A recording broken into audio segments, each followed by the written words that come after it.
नमस्कार दोस्तों, कैसे हो आप? आशा करती हूँ आप स्वस्थ एवं खुशहाल होंगे। आज सुनते हैं डॉक्टर पुष्पा सक्सेना जी द्वारा रचित कहानी धूप छांव। मम्मी, आज लंच के लिए मेरा एक फ्रेंड आ रहा है। पिछले 2 महीने से काम के सिलसिले से बाहर गया हुआ था। मोबाइल पर कुछ सुनकर कमल ने अपनी माँ से कहा, अरे पहले क्यों नहीं बताया? इतनी जल्दी भला अब मैं क्या तैयारी करूं? विभा परेशान हो गई। तैयारी क्या करनी है? वो कोई वीआईपी थोड़ी है। सबसे आसान है, अपना येलो पुलाव बना लो, यानी कि तहरी बना लो। आलू मटर गोभी ये तो हो गए ही ना। कमल ने अपनी तरफ से समाधान दे दिया। तहरी भी भला मेहमान को खिलाई जाती है कभी? तुझे पसंद है, इसका मतलब ये नहीं कि तेरा दोस्त भी तहरी को पसंद करेगा। विभा ने नाराजगी दिखाई। तुम बेकार में परेशान हो रही हो मम्मी। जय कुमार आधा हिंदुस्तानी है। उसके पापा भारतीय थे, इसलिए जैकी अच्छी हिंदी बोल और समझ लेता है। उसे मैं अच्छी तरह से जानता हूँ। इंडियन रेस्टोरेंट में मेरे साथ खाते हुए मेरी पसंद उसकी पसंद बन गई है। एक बात और, अपनी आदत के अनुसार उससे उसके माँ बाप के बारे में पूछना मत शुरू कर देना। ज्यादा बात करने की तुम्हारी आदत है, इसीलिए कह रहा हूँ। क्यों? किसी के माँ बाप के बारे में जानना क्या गलत बात है? जिसके माँ बाप ही ना हो उससे उनके बारे में पूछना क्या ठीक बात होगी? अनाथ ना होते हुए भी उसने अनाथ का जीवन जिया है। उसके पेरेंट्स काफी पहले ही अलग हो गए। उन दोनों ने अलग होकर अपनी अपनी अलग दुनिया बसा ली। लेकिन जैकी, उसे तो अकेला छोड़ दिया गया। ओह बेचारा लड़का। पर ये तो बता, बिना माँ बाप के वह कंप्यूटर इंजीनियरिंग कैसे कर रहा है? यहाँ तो पढ़ाई भी बहुत महंगी है। विभा विस्मित थी। अमेरिकी लोगों के लिए यह कोई अचरज की बात नहीं है। यहाँ स्कूल कॉलेज की पढ़ाई के लिए अधिकतर स्टूडेंट खुद काम करके फीस जुटाते हैं। जैकी इंटेलिजेंट था। पढ़ने की इच्छा के कारण दूसरों की कार धोकर, घरों में अखबार देकर, ट्यूशन पढ़ाकर वह यहाँ तक अपनी मेहनत से पहुंचा है। एमएस में टॉप किया है, अब स्कॉलरशिप पाकर पीएचडी कर रहा है। सबसे बड़ी बात, हमारे डिपार्टमेंट के हेड का फेवरेट स्टूडेंट है। लेकिन तू तो अभी एमएस कर रहा है, फिर वो तेरा दोस्त कैसे हुआ? मुझे टीचिंग असिस्टेंटशिप मिली है। जैकी मेरा सीनियर है। कभी कोई कठिनाई होने पर उसकी मदद लेता था। बस हम दोनों एक दूसरे के पास आते हुए दोस्त बन गए। उसने अपना दुखद अतीत मेरे साथ बांटा है मम्मी। यहाँ की बातें सुनती हूँ तो बहुत आश्चर्य होता है। यहाँ की जिंदगी मुझे तो रास नहीं आती।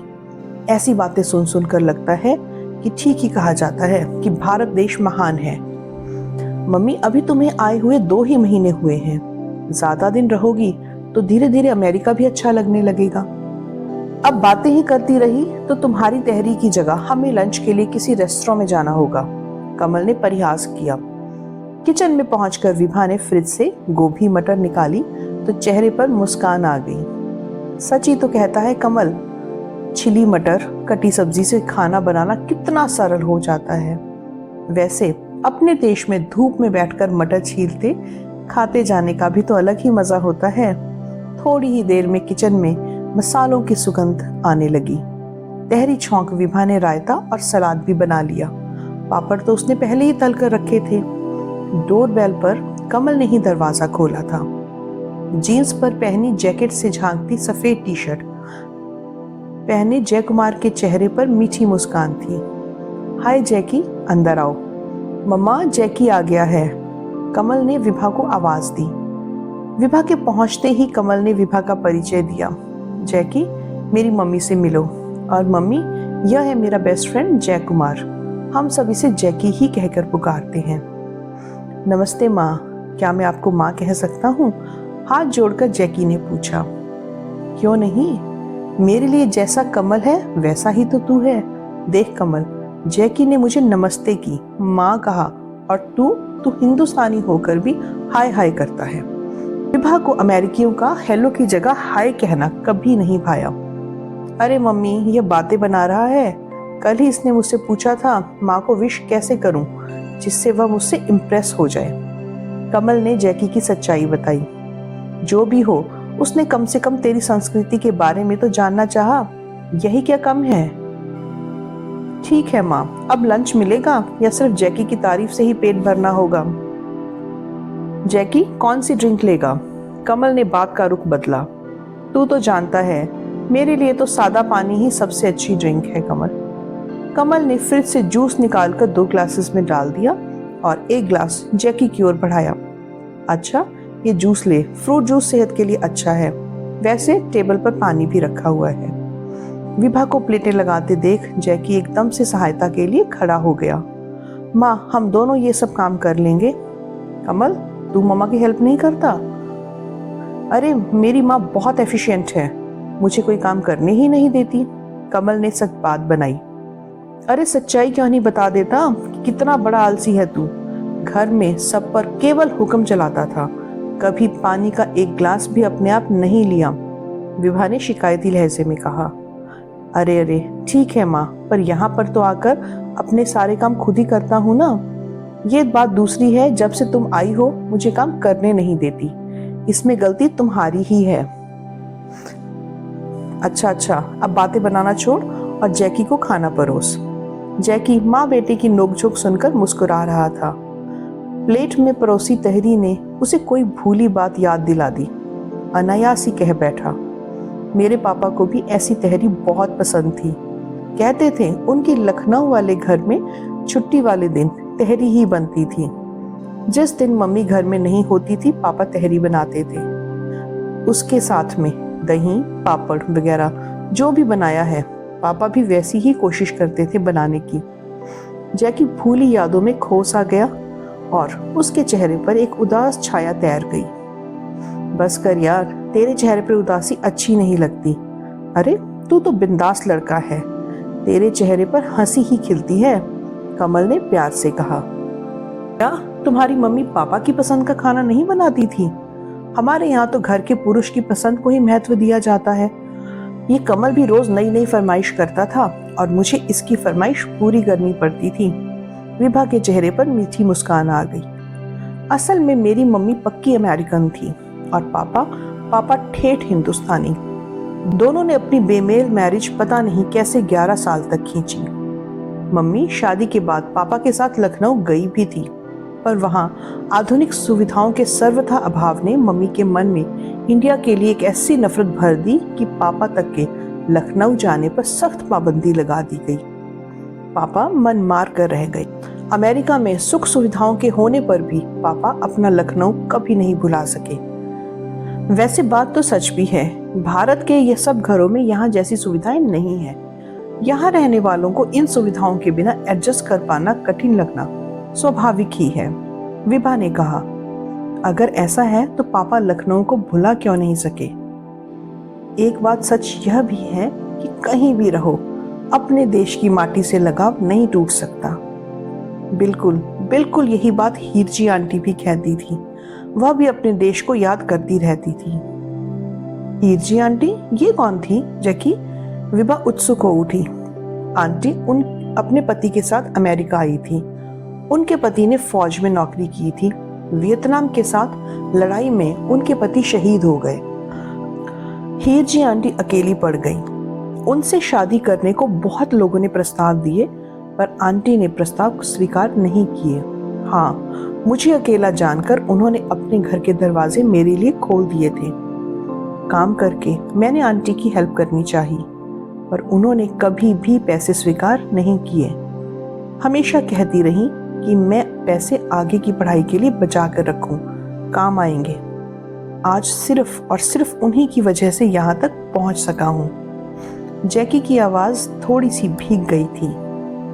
तेरी आंटी तो सचमुच महान है, मैं उनसे मिलना चाहती हूँ, विभा ने आदर से कहा। काश आप उनसे मिल पाती। मुझे यह जीवन देकर वह इस संसार से विदा हो गई। आज वो इस दुनिया में नहीं है, पर मेरी यादों में वो हमेशा जीवित रहेंगी। अच्छा, आज मैं चलता हूँ। अचानक जैकी उठ खड़ा हुआ। उसके चेहरे पर उदासी स्पष्ट नजर आ रही थी। जैकी के चले जाने के बाद बहुत देर तक विभा उसके अकेलेपन पर तरस खाती रही। कैसा दुर्भाग्य है, माँ बाप के रहते हुए भी लड़का अकेला छोड़ दिया गया। भला हो उन आंटी का जिन्होंने पराई होकर भी लड़के को घर की छत और सहारा दिया। तुम बेकार परेशान हो रही हो मम्मी, यहाँ अमेरिका में ब्रोकन फैमिलीज आम बात है। जी उचाट हो जाने पर आपसी सहमति से माँ बाप एक दूसरे से अलग होकर अपनी नई दुनिया बसा लेते हैं। यहाँ के बच्चे भी इस बात को स्वाभाविक और सहज रूप से लेते हैं, कमल ने समझाया। विभा से मिलने के बाद जैकी अक्सर कमल के साथ उनके घर आ जाता। विभा के साथ बातें करना उसे बहुत अच्छा लगता। अब जैसे वह दूसरा ही जैकी होता जा रहा था। उसके खुले स्वभाव से कमल भी विस्मित था। अब उदासी की जगह उसमें जीवंतता आती जा रही थी। विभा के स्नेह ने उसे जैसे एक शरारती युवक बना दिया था। उसके मजाक विभा को भी हंसा जाते। शायद अब वह विभा के साथ अपना बचपन जी रहा था। जैकी के आने से विभा का खालीपन काफी सीमा तक दूर हो जाता था। फिर भी विभा संतुष्ट नहीं हो पाती। उसे भारत के रिश्तेदार, अपनी सखी सहेलियां सब याद आते। कमल से कहती, पता नहीं ये कैसा देश है, मुझे तो यहाँ अपना अकेलापन खलता है। अगर तेरे पापा हमें छोड़कर इस दुनिया से ना चले गए होते तो मैं यहाँ क्यों आती। माँ आंसू पोंछने लग जाती। परेशान ना हो माँ, जल्दी ही तुम्हारा परिचय यहाँ की इंडियन कम्युनिटी से हो जाएगा, फिर तुम बोर नहीं होगी। तुम्हारा संगीत ज्ञान तुम्हें बहुत पॉपुलर बना देगा। चाहो तो म्यूजिक क्लासेस शुरू कर दो, यहाँ स्टूडेंट्स भी बहुत मिल जाएंगे। कमल की बात में सच्चाई थी। भारतीय परिवार वाले अपने बच्चों को भारतीय संगीत की शिक्षा दिलाना चाहते थे। कम से कम इस तरह वे अपनी संस्कृति से कुछ सीमा तक जुड़ सकेंगे। विभा को कमल का प्रस्ताव अच्छा तो लगा, पर अभी वह इतनी जल्दी कोई निर्णय नहीं लेना चाहती थी। अब उसने संगीत की डिग्री प्रयाग संगीत समिति से ली थी। भारत में वह संगीत की अध्यापिका भी थी। विभा के मन में कुछ उत्साह सा भर गया। शायद इस तरह उसका अकेलेपन भी दूर हो जाएगा। कुछ लोगों से मिलकर फैसला करना ठीक होगा। एक सप्ताह बाद कमल ने अपनी क्लास से वापस आकर खुशी से विभा को कहा, माँ, लगता है भगवान तुम पर मेहरबान है। तुम्हारा अकेलापन दूर करने के लिए तुम्हारी बातूनी भतीजी आभा को यहाँ की यूनिवर्सिटी में एडमिशन मिला है। आज ही मामा जी ने फोन पर बताया। अब तो वह अपनी बक बक से सारे घर की शांति भंग कर देगी। अरे वाह, ये तो बड़ी अच्छी खबर है। जब से तू अमेरिका आया है, आभा ने भी जिद पकड़ ली थी। वह भी अमेरिका जाएगी। पढ़ाई में तो शुरू से ही तेज थी। आखिर भैया को हारकर उसकी जिद माननी ही पड़ी। आभा बातें तो करती ही है, पर उसकी मीठी बोली कितनी प्यारी है, सुनते ही सारे दुख दूर भाग जाते हैं। ठीक है, तुम ही उसकी मीठी बातें सुनना। मुझे तो डर है वो अपनी बकबक से मुझे परेशान ना करे। वह हमारे साथ ही रहेगी, इसी शर्त पर मामा जी उसे यहाँ भेज रहे हैं। तुम दोनों के बीच कितना प्यार है मैं नहीं जानती।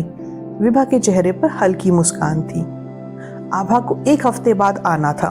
विभा की खुशी का ठिकाना नहीं था। आभा की माँ की मृत्यु के बाद विभा ने ही उसे संभाला था। विभा ने आभा की मनपसंद ढेर सारी खाने की चीजें बना डाली। एक एक दिन गिनकर आखिरकार वो दिन आ ही गया जिसका सबको इंतजार था। आभा को रिसीव करने जैकी भी आ गया था। एयरपोर्ट पर फ्लाइट पहुंचने की सूचना आ चुकी थी। करीब आधे घंटे बाद कंधे पर बैग लटकाए आती आभा दिखाई दी। चेहरे पर मुस्कान खिली थी। कमल के पास आई आभा को कमल ने गले से लगा लिया। दोनों के चेहरे पर खुशी साफ जगमगा रही थी। ओह, तो ये हैं वो ग्रेट आभा जिनके लिए माँ ने हजारों पकवान बनाकर रखे हैं। वैसे इनके चेहरे पर तो कोई खास आभा दिखाई नहीं देती। टिपिकल हिंदुस्तानी सामान्य लड़की की इतनी तारीफें, मैं तो कोई हूर की परी एक्सपेक्ट कर रहा था। जैकी ने चिढ़ाने के अंदाज में कहा। हेलो, आपकी तारीफ? कौन है आप? मेरे बारे में कुछ भी कहने का आपको हक किसने दिया? आभा का सुंदर गोरा चेहरा लाल हो उठा था। मेरी तारीफ सुन पाने के लिए आपको काफी लंबा समय लगेगा। फिलहाल इतना जान लीजिए, आपकी मदद के लिए यह बंदा हमेशा हाजिर रहेगा। हंसते हुए जैकी ने कहा, थैंक्स, पर मुझे किसी की भी और कम से कम आपकी मदद की तो बिल्कुल जरूरत नहीं है। मैं अपनी मदद खुद कर सकती हूँ। समझे मिस्टर, आप जो भी हों। अब बस कर यार, बहुत मजाक हो गया। मेरी बहन का मूड खराब मत कर। आभा, ये मेरा बेस्ट फ्रेंड जैकी है, इसकी आदत ही मजाक करने की है। चल घर चले, माँ इंतजार कर रही होगी। जैकी तू अपनी कार में सामान लेकर घर पहुंच। घर पहुंची आभा को सीने से चिपटाती विभा के आंसू बह निकले। उस समय भी जैकी मजाक करने से नहीं चूका। कमाल है आभा जी, आपके आने का इतना दुख मना रही हैं माँ। कोई बात नहीं, आपने जो पकवान बना रखे हैं वो तो मुझे खाने दीजिए। आभा जी तो फ्लाइट में खूब खाती हुई आई हैं, पर मेरा तो भूख से दम निकला जा रहा है। आंसू पोंछती विभा ने कहा, पागल कहीं का। अरे ये तो खुशी के आंसू हैं, इतने दिनों बाद किसी अपने को देख रही हूँ। किसी अपने को देख रही हूँ, इसका मतलब मैं आपका अपना नहीं हूँ? जब से आप मिली हैं मुझे महसूस होता है कि मेरा भी एक घर है जहाँ मेरा इंतजार किया जाता है, पर मैं शायद गलत था। जैकी की आवाज में कुछ उदासी सी थी। अब माँ को इमोशनली ब्लैकमेल मत कर यार, ये आभा ही तुझे ठीक करेगी। इसे सीधी सादी समझने की गलती मत करना, ये तो मेरे भी कान काट देती है। कमल हंस रहा था। सच, तब तो इनसे दूर ही रहना चाहिए। वैसे देखने से तो इतनी डरावनी लगती नहीं है। चल आभा तू फ्रेश हो जा, इतनी दूर के सफर से आई है, थक गई होगी। मैं खाना लगाती हूँ। इस जैकी की बातों पर ध्यान ना दे, मैंने ही इसे प्यार देकर इसकी आदतें बिगाड़ दी हैं। इनमें ऐसी बात कौन सी है बुआ जिस पर ध्यान दिया जाए? अपनी बात खत्म करती आभा तेजी से बाथरूम में फ्रेश होने चली गई। एक बात तो जरूर है, आभा की बदौलत मुझे भी इतना बढ़िया खाना मिल रहा है। इस बात के लिए तो आपको शुक्रिया कहना ही पड़ेगा आभा जी। खाने की मेज पर तरह तरह के व्यंजन देखकर जैकी खुश हो गया। अच्छा, आप शुक्रिया भी देते हैं? मुझे तो लगा आप केवल व्यंग करना ही जानते हैं। आप मेरे बारे में जब जानेंगी तब पता लगेगा आपको। मेरी क्वालिटीज की लिस्ट बहुत लंबी है। क्यों कमल, ठीक कह रहा हूं ना मैं? भला तू कभी गलत हो सकता है। हाँ, कल आभा को इसके डिपार्टमेंट तुझे ही पहुंचाना होगा। मेरे डिपार्टमेंट हेड के साथ मीटिंग है, इसे सब समझा देना। ऑफिस में डॉक्यूमेंट्स भी कल ही जमा करवाने हैं। कमल भैया, मैं अकेली जा सकती हूँ, मुझे किसी का एहसान नहीं लेना है। अरे यूनिवर्सिटी बहुत बड़ी है, तू खो जाएगी। ये इंडिया नहीं है। वैसे भी जैकी, इस जैकी पर मेरे बहुत एहसान हैं। इसी बहाने एक एहसान वो भी उतार पाएगा। कमल ने परिहास किया। दूसरे दिन आभा यूनिवर्सिटी जाने के लिए तैयार थी। मन में उत्सुकता थी, कैसा होगा उसका डिपार्टमेंट। इंडिया में उसने ज्योग्राफी में टॉप किया था। अब उसी विषय में वह पीएचडी करने के लिए अमेरिका आई है। पापा ने कितनी मुश्किल से उसे अमेरिका आने की इजाजत दी है। ठीक समय पर जैकी हाजिर था। बड़ी इज्जत से कार की अगली डोर खोलकर जैकी ने आभा को बैठने के लिए कहा था। थैंक्स कहकर आभा बैठ गई। हरी घास और पेड़ों से घिरी डिपार्टमेंट की भव्य इमारत ने आभा को मुग्ध कर लिया। सामने नीला सागर दूर से दिख रहा था। भूगोल विषय के अनुरूप स्थान का चुनाव सराहनीय था। वहां सामने लहराता सागर, पर खाली टाइम में सागर की सैर करने मत चली जाना। याद रखना, आप यहाँ पढ़ाई करने आए हो। अमेरिका में इंडिया जैसी आसान पढ़ाई नहीं होगी। जैकी ने चिढ़ाया। थैंक्स फॉर योर एडवाइस, पर मैंने टॉप बिना पढ़े नहीं किया है। जनाब, अब आप जा सकते हैं। घर में खुद वापस पहुंच जाऊंगी। मेरे पास रोड मैप है। Are you sure? खो जाओ तो कॉल कर लेना। यह अमेरिका है, यहाँ अच्छे अच्छे भटक जाते हैं। भूलिए मत, मेरा विषय भूगोल है। अमेरिका की रोड तक पढ़ रखी है मैंने। बाय। डिपार्टमेंट के ऑफिस में सारी फॉर्मेलिटीज पूरी करके आभा अपनी गाइड से मिली थी। गाइड एक प्रौढ़ अमेरिकी डॉक्टर जोनाथन थे। आभा के विषय पर चर्चा करते समय उन्होंने कई उपयोगी सुझाव दिए और पहले ही दिन आभा को लाइब्रेरी देखने की सलाह दी। यहाँ लाइब्रेरी में तुम्हें अपने विषय से संबंधित बहुत सारा मटेरियल मिल जाएगा। कंप्यूटर की सुविधा वो तो सब विद्यार्थियों के लिए ही है। सबसे पहले विषय पर एक प्रेजेंटेशन तैयार करना होगा। उसके अप्रूवल के बाद रिसर्च वर्क शुरू कर सकोगी। उम्मीद है तुम मेहनत से सफलता पा सकोगी। सर, मैं आपको निराश नहीं करूंगी। सर नहीं, मुझे सब जॉन कहते हैं। तुम भी इसी नाम से मुझे पुकार सकती हो। मुस्कुराकर जोनाथन बोले। अपनी गाइड से बातें करके आभा संतुष्ट थी। उसका अमेरिका आने का निर्णय गलत नहीं था। अब जल्दी ही वह अपना काम शुरू करेगी। घर वापसी के समय जैकी की चुनौती का चैलेंज था। यूनिवर्सिटी के बस स्टैंड पर लगे बोर्ड से आभा ने अपनी बस चुन ली। वह जनाब जैकी को दिखा देगी वह कितनी सक्षम है। थोड़ी कठिनाई के बाद घर पहुंची आभा बेहद प्रसन्न थी। अब जैकी को पता लगेगा कि आभा क्या चीज है। आभा के मोबाइल पर जैकी का कॉल था। कहिए मिस आभा, कहाँ हैं आप? डरने या परेशान होने की जरूरत नहीं है, बताइए किस जगह है, लेने पहुंच जाऊंगा। Thanks for your concern mister Jayakumar, बिना किसी परेशानी के घर आ गई हूँ और इस वक्त मजेदार पकौड़ों के साथ चाय पी रही हूँ। 10 मिनट में ही जैकी हाजिर था। ये तो बड़ी बेइंसाफी है माँ, बेटी के आते ही आपने अपने इस बेटे को भुला दिया। यहाँ मैं इनके रास्ता भटकने के डर से दिन भर लंच के बिना रहा और ये यहाँ पकौड़े उड़ा रही हैं। ऐसे क्यों कह रहा है जैकी? आभा के आने से पहले तू ही तो मुझे हंसाता था। तू भी पकौड़े खाकर बता कैसे बने हैं, विभा ने स्नेह से कहा। अब बताइए मैं स्मार्ट हूं या नहीं? शेखी से आभा ने कहा। मान गया, 1000 बार मान गया, आप सुपर गर्ल हैं। अब मुझे पकौड़ों का मजा लेने दो। तुम तो बड़ी देर से खा रही हो, कुछ मेरे लिए भी तो छोड़ दो। जैकी ने पूरी प्लेट अपने सामने खींच ली। ठीक है, मैं कौन सा भूखड़ हूँ? जो इंसान सारा दिन भूखा रहा हो उसे सारे पकौड़े खाने देना पुण्य है। थैंक्स, ये हुई ना इंसाफ की बात। आभा की तीखी बात से बेपरवाह जैकी पकौड़े खाता रहा। दिन बीतते जा रहे थे। आभा कड़ी मेहनत कर रही थी। अचानक इंडिया से कमल के एकमात्र चाचा की सीरियस बीमारी की खबर मिलते ही कमल को इंडिया जाना पड़ा। जैकी ने आश्वस्त किया कि कमल की अनुपस्थिति में वह माँ और आभा दोनों का ख्याल रखेगा।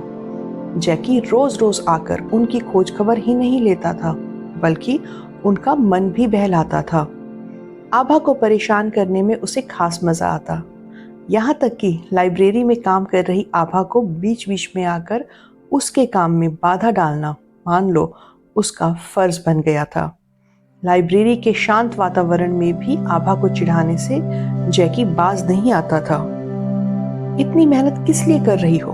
आखिर तो शादी के बाद ये पढ़ाई काम आने से रही। इससे अच्छा अपनी बुआ से बढ़िया खाना पकाना सीख लो। पति के दिल का रास्ता पेट से ही जाता है। जैकी शरारत से हंसा। छी, अमेरिका में रहकर भी तुम्हारी सोच कितनी छोटी है। और तुम्हारी अमेरिकन पत्नी, वो तो बुआ जैसा खाना बनाने से रही। आभा व्यंग कसके बोली। किसने कहा मेरी पत्नी अमेरिकी होगी? मुझे तो ठेठ हिंदुस्तानी पत्नी चाहिए। जैकी की गहरी नजर अब आभा को परेशान करने लगी थी। वैसे तुम्हारा ये फैसला तो ठीक ही है। अमेरिकी लड़की तुम्हारे दकियानुसु ख्यालों के साथ तो एडजस्ट करने से रही। किसी इंडियन शेफ की बेटी से शादी करना, वो खाने में रोज नई नई डिशेस बनाकर सर्व करेगी। वैसे तुम्हारा अपने बारे में क्या ख्याल है? मैं भी तो तुम्हारा एक उम्मीदवार हो सकता हूँ। जैकी, अब ज्यादा हो रहा है। तुम्हारी शिकायत बुआ और कमल भैया से करनी होगी। क्या समझते हो अपने को? पता नहीं मुझसे क्या दुश्मनी है, काम ही नहीं करने देते। आभा झुंझलाई, पर इस पर भी उसने कभी भी जैकी की शिकायत कमल या बुआ तक नहीं की। सॉरी, माफ कर दो, मजाक कर रहा था। चलो, तुम्हारा मूड ठीक करने के लिए आइसक्रीम खाने चलते हैं। पास में ही एक नया आइसक्रीम पार्लर खुला है, वहाँ लोग बहुत दूर दूर से आते हैं, बहुत फेमस हो गया है वो। तुम्हें अपना नया पार्लर मुबारक हो। मुझे आइसक्रीम पसंद नहीं है। अब जाओ, मुझे अपना काम पूरा करना है। जानते हो ना, लाइब्रेरी में बातें करना मना है।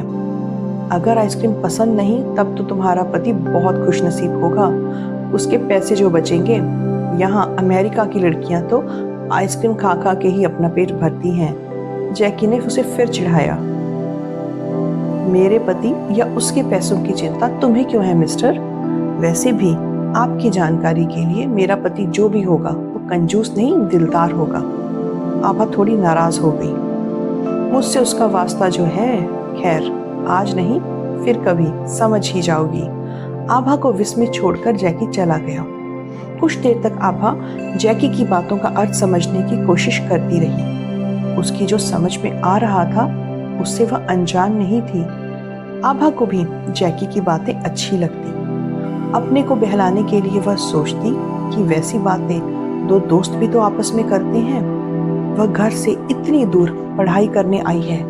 पापा ने कितने विश्वास के साथ उसे यहाँ भेजा है। उसके पास प्रेम करने जैसी बकवास चीज के लिए समय नहीं है। जैकी से कहना ही होगा कि वह उसका समय बर्बाद ना करे। फिर भी जो मर्जी कहें, अगर जैकी एक दिन भी घर नहीं आता तो विभा की तरह आभा भी उसे मिस करने लगती। कमल की चाचा की मृत्यु के कारण उसे इंडिया में और कुछ दिन रुकना पड़ा था। कमल की कमी जैकी की वजह से उतनी कभी नहीं खली। कभी कभी घर पहुंचकर विभा से स्पेशल खाने की फरमाइश करता, कभी आभा को चिढ़ाता। कमल की कमी को पूरा किए जा रहा था जैकी। एक शाम जैकी कुछ थका सा दिखाई दे रहा था। विभा ने कारण जानना चाहा। क्या बात है जैकी, तू थका थका सा लग रहा है? तबीयत तो ठीक है ना तेरी? कुछ खास नहीं, बस सर में दर्द है। आपकी चाय की खराब आदत जो डाल दी है। कल आ नहीं पाया, चाय नहीं मिली तो सिर में दर्द हो गया। कल तो बहुत ज्यादा तेज था। वाह जनाब, अगर आप जानते ही हैं कि चाय की आदत खराब है तो क्यों पीते हैं? अगर आदत छोड़ दो तो पत्नी को चाय बनाने के काम से भी छुट्टी मिल जाएगी। आभा ने आइसक्रीम पसंद न होने की बात पर जैकी ने कहा था ना कि पैसे बचेंगे पति के। आभा ने उसी बात का वे उसी टोन में जवाब दे दिया। रहने दे आभा, तू तो उसका सिर दर्द बढ़ा देगी। मैं अभी अदरक की चाय लाती हूँ, तेरा दर्द देख एकदम से भाग जाएगा। विभा उठकर किचन में चली गई। जैकी ने मुग्ध दृष्टि आभा पर डालते हुए कहा, सच कहो, अगर मैं चाय पीना छोड़ दूं तो क्या सही में तुम्हारा समय बचेगा? मुझसे क्यों पूछ रहे हो? मैंने तो तुम्हारी पत्नी के बारे में कहा था। उसी से तो पूछ रहा हूँ। अब जैकी गंभीर था। जैकी, हमें ऐसा मजाक पसंद नहीं है, समझे? अगर ऐसी बातें करोगे तो हम तुमसे बात नहीं करेंगे। आभा ने नाराजगी से कहा। जैकी कुछ कहने ही वाला था कि विभा चाय लेकर आ गई। ये ले चाय पी और साथ में कुछ खा ले। पता नहीं कल से कुछ खाया भी होगा या नहीं। कभी कभी भूखे रहने पर भी सिर में दर्द हो जाता है। विभा ने कहा, काश आप जैसी मेरी माँ भी होती। क्यों, क्या मैं तेरी माँ नहीं हूँ? चाय का सिप लेते जैकी करहा उठा। हाथ में पकड़ा कप हाथ से छूट गया। दोनों हाथों से सर थाम जैकी ने मेज पर सर टिका दिया। एकदम से उसका चेहरा पीला पड़ गया। विभा और आभा दोनों घबरा गई। आभा, जल्दी से मेरे कमरे से बाम ले आ और पास वाले डॉक्टर अंकल को भी बुला ला। थोड़ी देर माथे पर बाम लगाने से जैकी को आराम सा महसूस हुआ। अब ठीक लग रहा है, डॉक्टर बुलाने की जरूरत नहीं है। कल एक प्रोजेक्ट पर पूरी रात काम करता रहा, शायद इसीलिए सर दर्द हो गया। सॉरी, चाय गिर गई। चाय की परवाह करने की जरूरत नहीं है, आभा अभी दूसरी बना लाएगी। पर मुझे पहले एक बात बता, क्या ऐसा सिर दर्द कभी पहले भी हुआ है तुझे? आज तो तुझे देखकर मैं डर ही गई थी। पिछले कुछ दिनों से देर रात तक काम करने पर सर भारी हो जाता है, पर आज कुछ ज्यादा ही तेज हो गया था। आप परेशान ना हो माँ, मैं ठीक हूँ। जैकी ने मुस्कुराने का असफल प्रयास किया, पर उसके चेहरे पर दर्द की लकीरें स्पष्ट थी। कमल कुछ दिनों बाद वापस आ गया। उसके आते ही घर में रौनक आ गई थी। विभा पूरे परिवार का हालचाल पूछती रही। आभा के पिता ने आभा के लिए नए कपड़े, मिठाइयाँ, बहुत कुछ भेजा था। जैकी ने आते ही मिठाइयों पर अधिकार जमाना शुरू कर दिया। वाह, हिंदुस्तानी मिठाइयों का तो जवाब नहीं। आभा अगर ये मिठाइयाँ खाएंगी तो मोटी हो जाएगी। ये तो सिर्फ मेरे और कमल के लिए ही है। मैं मोटी रहूं या पतली, आपको क्या फर्क पड़ता है? बस अब एक भी मिठाई का दाना नहीं मिलेगा आप दोनों को, समझे जनाब? आभा ने मिठाइयों की प्लेट लगभग छीनते हुए ही कहा। तुम दोनों की नोकझोंक चलती रहे, इस बीच सारी मिठाइयाँ मैं ही खत्म कर डालूंगा, बीच में कमल ने हंसते हुए कहा। दिन बीत रहे थे। इस बीच अचानक सबने महसूस किया कि जैकी कुछ अनमना सा रहने लगा है। कमल के घर आना भी उसका बहुत कम हो गया। कमल ने बताया, जैकी अपने डिपार्टमेंट हेड की किसी बड़े प्रोजेक्ट पर काम कर रहा है। काम पूरा करने के लिए रात में ठीक से सो भी नहीं पाता। अक्सर सर दर्द उसे परेशान करता रहता है। दर्द की गोलियां खाकर काम करता रहता है। एक दिन तो बेहोश होकर गिर भी गया था। पूछने पर बोलता है, रात में नींद पूरी न होने की वजह से कभी कभी बैलेंस भी बिगड़ जाता है, कभी पैर लड़खड़ा भी जाते हैं। तो बेकार परेशान हो रहा है, ये सिर्फ नींद पूरी न होने का नतीजा है। जैकी ने समझाया। मेरी समझ में नहीं आता, काम जरूरी है या तेरी हेल्थ? शायद नोबेल प्राइज तुझे ही मिलना है। इस उम्र में पैर लड़खड़ाना क्या ठीक बात है? अरे ये तो ठीक बात नहीं है, उससे कह वह किसी डॉक्टर को दिखाए। सारी बातें सुनकर विभा ने कहा, किसी की सुनता कहाँ है, एक भूत की तरह काम में जुटा हुआ है। जैकी ने घर आना करीब करीब बंद सा कर दिया था। उसका सिरदर्द उसे परेशान कर रहा था। कमल ने जब उसके घर न आने की वजह पूछी तो जैकी ने कहा, शायद रातों में ठीक से सो नहीं पाता, अक्सर सुबह वॉमिटिंग हो जाती है, कुछ खाने का तो मन ही नहीं करता। माँ से कहना एक बार ये प्रोजेक्ट पूरा हो जाए तो जी भर के माँ के हाथ का बना खाना खाऊंगा और खूब आराम से सोऊंगा। आभा को जैकी की शरारत भरी बातें याद आती। सच तो यह था कि वह भी पुराने जैकी को मिस कर रही थी। जैकी के बिना जैसे उसका मन उचाट रहता। लाइब्रेरी में काम करते हुए भी वह जैकी की प्रतीक्षा करती, सोचती क्यों वह कोई दूसरा जैकी होता जा रहा था। कहीं ऐसा तो नहीं उसे किसी और लड़की से लगाव हो गया हो। अपनी सोच को झटका देकर वह काम में मन लगाने की कोशिश करती। अपने से डरती कि कहीं उसे जैकी से प्यार तो नहीं हो गया था। अचानक एक दिन जैकी किसी को बिना कोई खबर दिए, बिना कुछ बताए कहीं बाहर चला गया। यहाँ तक कि उसने कमल को भी कुछ नहीं बताया। सब परेशान थे। ऐसा क्या हुआ कि जैकी लापता हो गया? विभा नाराज थी। क्या हुआ कमल, तुझे भी बिना कुछ नहीं बताया उसने कि कहाँ जा रहा है? कुछ कहकर भी नहीं गया। माना कि उसे कुछ जरूरी काम रहा होगा, पर कम से कम बताकर तो जाता। आभा बेचैन थी, पर अपनी बेचैनी किसी पर कैसे प्रकट करती? वह अपने आप से डरने लगी थी। कहीं उसे भी जैकी से प्यार तो नहीं हो गया, वरना उसकी याद उसे इस कदर बेचैन क्यों कर जाती? बेसब्री से आभा ही नहीं, कमल और विभा दोनों ही जैकी का इंतजार कर रहे थे। डिपार्टमेंट के हेड तक को जैकी के कहीं जाने की वजह नहीं पता थी। उसका अता पता किसी के भी पास नहीं था। हाँ, जाने से पहले उसने एक महत्वपूर्ण प्रोजेक्ट पूरा कर हेड की प्रशंसा जरूर पा ली थी। जैकी की प्रतीक्षा में लगभग 1.5 महीना बीत गया। कमल ने जैकी के बारे में पता करने की बहुत कोशिश की, पर कोई नतीजा नहीं निकला। जैकी जैसे एक पहेली बन गया था। आभा को हर पल लगता वह एकदम से आकर आभा को चौंका देगा। कहीं मिस इतना पढ़कर किसे इम्प्रेस करने का इरादा है? हम तो पहली नजर में ही आप पर फिदा हो गए थे। फिर वही मुवक हंसी। विभा कहती, अगर मुझे पता होता कि वह ऐसा निर्मोही निकलेगा तो उसे नेह ही क्यों बढ़ाती। एक दिन आभा लाइब्रेरी से नोट्स लेकर घर वापस ही आने वाली थी कि लाइब्रेरी के चपरासी ने आभा के नाम का एक लिफाफा लाकर दिया। लिफाफे पर बॉस्टन का स्टैंप देखकर आभा खिल उठी। ओहो, तो जनाब अब अपना नुकाब उतारकर प्रकट हो रहे हैं। आने दो, अच्छी खबर लूंगी। धड़कते दिल से उसने लिफाफा खोला। पत्र में किसी डॉक्टर का अंग्रेजी में संक्षिप्त नोट था। नोट के साथ एक सीडी थी। आभा जी, आपको सूचित करते हुए दुख हो रहा है कि मिस्टर जयकुमार अब इस दुनिया में नहीं रहे। ब्रेन ट्यूमर की लास्ट स्टेज होने की वजह से उनका ऑपरेशन सफल नहीं हो सका। ऑपरेशन के कुछ दिन पहले उनकी कुछ बातें रिकॉर्ड की गई थी। आपको वही सीडी भेज रहा हूँ। शायद आप उनके सबसे निकट थी। सोचता हूँ इस सीडी की अधिकारी आप ही हैं। नीचे डॉक्टर के हस्ताक्षर थे। आभा स्तब्ध रह गई, आंखें नम हो गई। सब कुछ अविश्वसनीय लग रहा था, पर ऐसा क्या था सीडी में कि डॉक्टर ने आभा को जैकी के सबसे निकट समझा। जैकी अब इस दुनिया में नहीं रहा, पर आभा को तो उसकी प्रतीक्षा थी। क्यों सोचती थी वह, कभी आकर जरूर कहेगा, मेरा इंतजार कर रही थी ना। सच कहना, मेरे बिना मन ही नहीं लगता होगा। वैसे तुम्हारी याद तो मुझे भी आती थी। मिलने के दिन गिन रहा था, अब और नहीं सताऊंगा।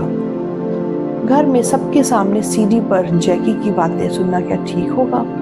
डॉक्टर ने क्यों लिखा है कि इस सीडी की सच्ची हकदार वही है? नहीं नहीं, किसी एकांत कोने में बैठकर जैकी की अंतिम बातें आभा अपने लैपटॉप पर अकेले ही सुनेगी। कांपते हाथों से आभा ने सीडी लगाई थी। डॉक्टर जैकी से पूछ रहे थे, ठीक होकर सबसे पहले किससे मिलना चाहोगे आप? आभा से डॉक्टर साहब, अपनी जिंदगी मैंने उसके नाम जो कर दी है। बहुत प्यार करते हो आभा से? प्यार? प्यार किसे कहते हैं? आभा से मिलने के बाद ही पता चला। आभा मेरे दिल की धड़कन है। डॉक्टर साहब पहले दिन से ही उसकी ओर खींचता चला गया। सच कहूं तो जिंदगी में कभी किसी को इतनी अहमियत दी ही नहीं, पर अब जिंदगी का मजा आने लगा है। उसका साथ अच्छा लगता है, उसे छेड़ने में भी मजा आता है। बस अपनी बीमारी के ये दिन उससे मिलने की चाह में ही बिता रहा हूँ। उसे अपने ऑपरेशन की खबर दी आपने? नहीं डॉक्टर साहब, ठीक होने पर उसे सरप्राइज दूंगा, तब मजा दुगना हो जाएगा। अपने किसी परिचित रिश्तेदार को भी यहाँ आने की खबर नहीं दी? नहीं डॉक्टर, ब्रेन ट्यूमर डायग्नोज होते ही मेरे डॉक्टर ने मुझे फौरन आपके पास रेफरेंस लेटर देकर बिल्कुल इंतजार ना करने की सलाह दी थी। उनकी इस बात से मैं समझ गया कि कोई गंभीर बात है। आभा, अपने दोस्त या माँ किसी को भी मैं डराना नहीं चाहता था। आभा भी क्या तुम्हें इतना ही प्यार करती है जितना तुम उससे करते हो? पता नहीं, मैंने कभी जानने की जरूरत नहीं समझी, लेकिन अपने प्यार पर विश्वास है। वह कुछ कहे या ना कहे, पर मैं जानता हूँ वह मुझे प्यार करती है। मुझे जीना है डॉक्टर, मैं ठीक हो जाऊंगा ना? हम पूरी कोशिश करेंगे। ये तो चमत्कार की बात है कि तुम्हारी याददाश्त अभी तक ठीक है, वरना इस हालत में अक्सर रोगी किसी को पहचानते तक नहीं है। अब थोड़ी देर आराम करो। आभा के आंसू रुक नहीं रहे थे। जैकी को आभा के प्यार पर इतना विश्वास गलत तो नहीं था ना? जब से जैकी का अता पता नहीं था, आभा किस कदर बेचैन रहती। विभा से जैकी की बातें सुनती तो उदास हो जाती। शायद कोई भी दिन ऐसा नहीं गया जब उसने जैकी को याद ना किया हो। जैकी जैसे उसके जीवन में उजाला लेकर आया था, लेकिन अब वो उजाला अंधकार में विलीन हो गया है। जिसे अपनों से भी प्यार नहीं मिला, उसे आभा के प्यार पर इतना विश्वास था। आभा से ही प्यार का अर्थ जाना। काश आभा भी उसे बता पाती कि वह भी जय को चाहने लगी है। शायद उसकी यह बात अंतिम समय में जैकी को इस दुनिया से विदा लेते समय संतोष दे जाती। बहुत देर हो चुकी थी। उजली धूप की जगह शाम के काले साए घिरते आ रहे थे। आंसू पोंछकर आभा घर जाने को उठी। नहीं, वह अब जैकी की आखिरी बातें किसी के साथ भी शेयर नहीं कर सकती। वह नितांत उसकी अपनी निधि है। कमल और विभा बुआ से इतना ही कहना काफी होगा कि उसके फोन पर किसी ने जैकी की मृत्यु की सूचना दी थी। आभा ने उस नंबर पर फोन लगाने की कोशिश भी की, पर फोन किसी पब्लिक बूथ से किया गया था। शायद किसी ने मजाक किया हो। अच्छा ही होगा, बुआ और कमल भैया वे इसी खुशफहमी में जीते रहेंगे कि उनका जैकी कभी वापस लौटकर उनके पास आएगा। तो दोस्तों, ये थी आज की कहानी। कैसी लगी हमें कमेंट करके ज़रूर बताइएगा। अगर कहानी अच्छी लगी तो इसे लाइक कीजिए, शेयर कीजिए और ऐसी ही और बेहतरीन कहानियाँ सुनने के लिए हमारे साथ जुड़े रहिए। तब तक अपना ध्यान रखें और शुभ रात्रि।